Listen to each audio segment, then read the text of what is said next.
panjatkan puji dan syukur kehadirat Allah Subhanahu wa taala.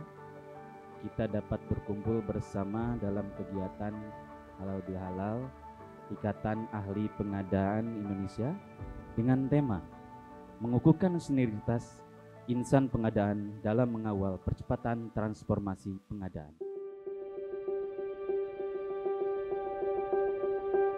Pertama-tama saya ingin mengucapkan taqabbala minna wa minkum. Selamat Idul Fitri. Mohon maaf lahir batin. Atas 3 tahun terakhir ini sudah mendapatkan financial audit dengan wajar tanpa syarat. Jadi alhamdulillah sekarang kita sudah menjadi organisasi yang memang tata kelolanya sudah baik. Paling tidak dari sisi tata kelola manajemen dan keuangan. Kita dipercaya oleh LKPP untuk mendapatkan akreditasi LPP IAPI dengan akreditasi A, Pak. Terima kasih. Tahun lalu kita jadi tuan rumah untuk World Summit. Alhamdulillah kemarin Pak Kepala juga menjadi acara perdana waktu itu di Bali, Pak. Kemudian rencananya tahun ini IAPI juga akan melanjutkan kegiatan tahunan Indonesian Procurement Forum and Expo IPFE yang nanti rencananya tadinya kita mau sampaikan detailnya di sini. Jadi ini memang acara tahunan IAPI, Pak. Jadi ada forum dengan para penyedia, kemudian ada forum beserta bersama KL Pemda untuk bersama-sama kita bertemu untuk bisa melakukan pengadaan lebih baik. Jadi bukan hanya sekedar konten, tetapi bagaimana kita mengorganize. Memang sih kita sempat mengikuti beberapa World Summit di beberapa negara. Ini kayaknya sih kelas kita beda lah gitu ya. Alhamdulillah kemarin kita bisa buktikan dan hasilnya mereka rasakan. Dan tahun ini acara IFVSM World Summit akan diadakan di Florence, Italia. Alhamdulillah Pak Kepala juga diberikan kesempatan menjadi salah satu pembicara, Pak, tanggal 23 September.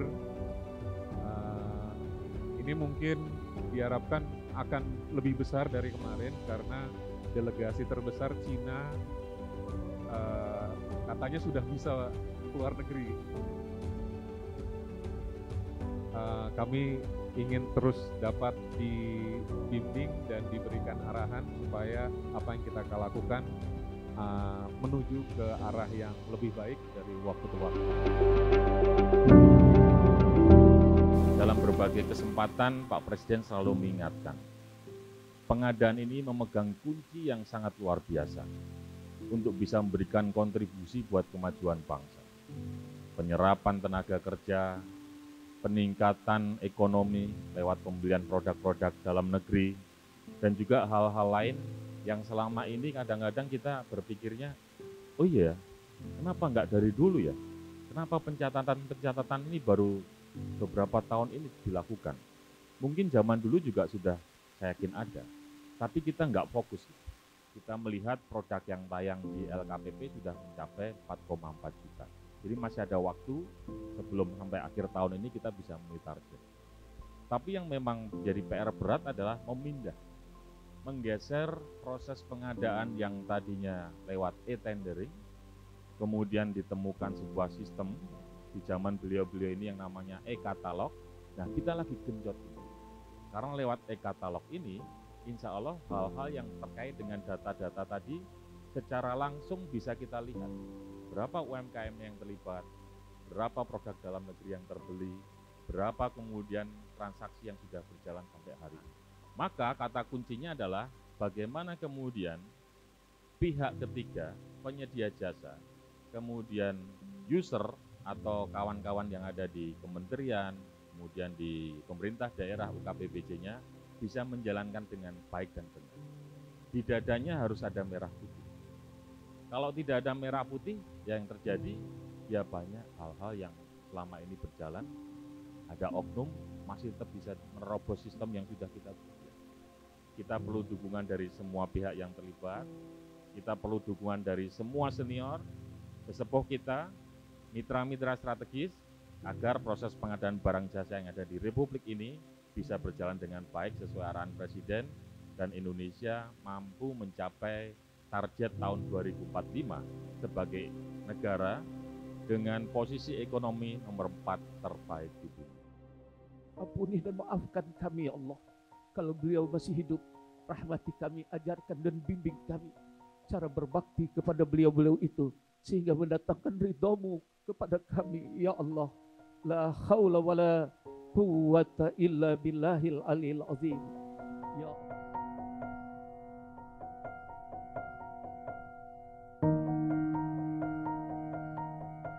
Mohon doanya dari Bapak Ibu semua, selama nanti saya mau persiapkan, kemudian di sana diberi kelancaran, kemudahan, kesehatan gitu ya, sehingga kembali ke tanah air dalam kondisi sehat dan menjadi haji yang mabrur. Itu cita-cita saya. Mungkin gitu aja dari saya. Terima kasih. Assalamualaikum warahmatullahi wabarakatuh.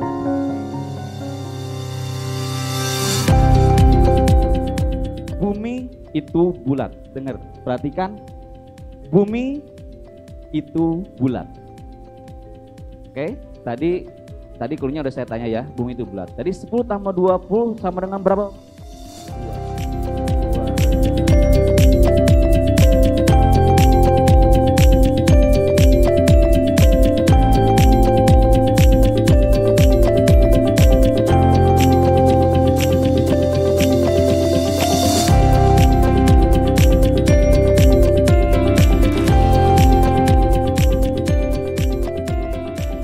Topik untuk IPFE tahun 2023 adalah transformasi digital pengadaan dalam mendukung peningkatan penggunaan katalog produksi dalam negeri dan penguatan UMKK di Indonesia. Sambutan selamat datang dari Gubernur DKI, juga ada keynote speaker dari Kepala LKPP.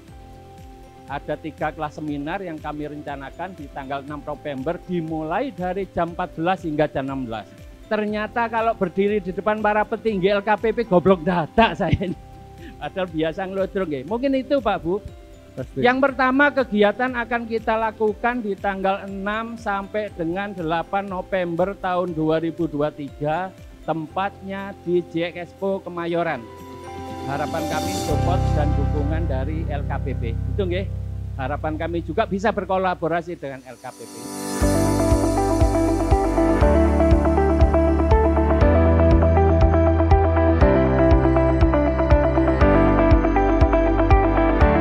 Diskusi panel itu harus mengangkat isu-isu yang memang saat ini hidup di masyarakat.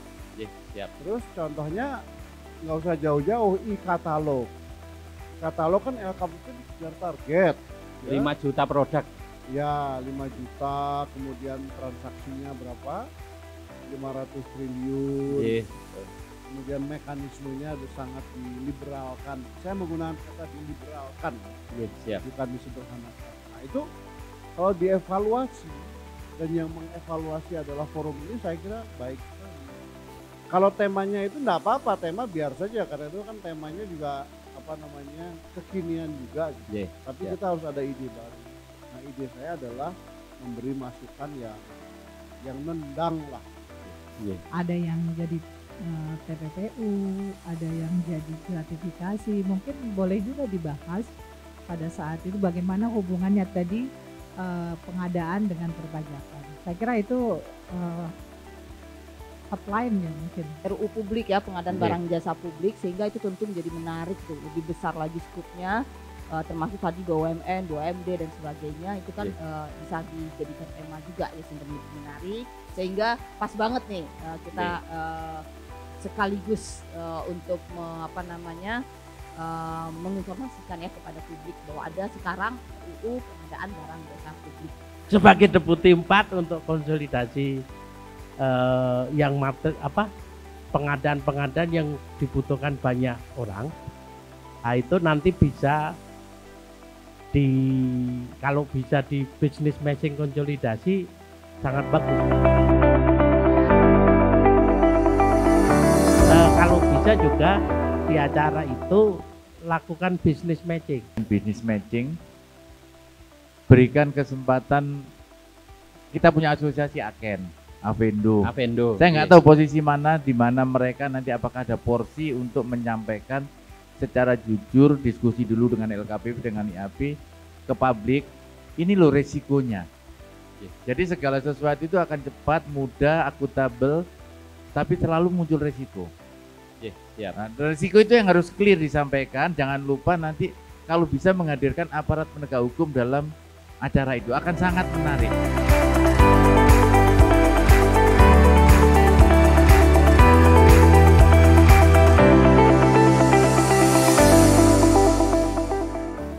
Usul saya sih untuk panitia yang ini, coba yang peserta sponsor tahun kemarin coba ditanya deh, berdampak nggak dengan adanya mereka ikut acara IPP kemarin di Bali? Kalau berdampak mereka pasti akan ikut lagi. Tapi kalau enggak ya nggak tahu ya mau apa enggak. Contoh misalkan kebijakan 40% belanja pemerintah, belanja BUMN ya, untuk pelaku usaha mikro kecil.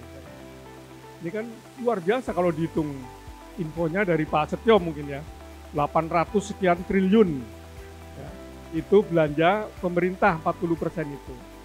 Nah, ini kan mestinya kalau dikelola ada yang membimbing gitu kan, jadilah satu usaha, muncul usaha-usaha yang yang mampu menyerap tenaga kerja gitu. Siap. Contoh misalkan alat kesehatan ini kan ada yang teknologinya sederhana. Itu kayaknya perlu ada kegiatan road to menuju ke sana. Nah, siapa yang dilibatkan? Yang dilibatkan kan kita bicara penguatan supply ya. Ada KL unit khusus yang memang punya tanggung jawab untuk membina sisi supply. Ya, saya pribadi diskusi dengan Ibu Kepala Kapus P3DN sangat support. Bahkan kemarin juga pada acara business matching juga support. Jadi insya Allah bisa kolaborasi ya Pak ya. Memang kita butuh ada antara supply dengan demand ini gitu Pak. Nah terkait dengan supply-nya memang dari Kemenperin kan terus mendorong bagaimana proses sertifikasi itu.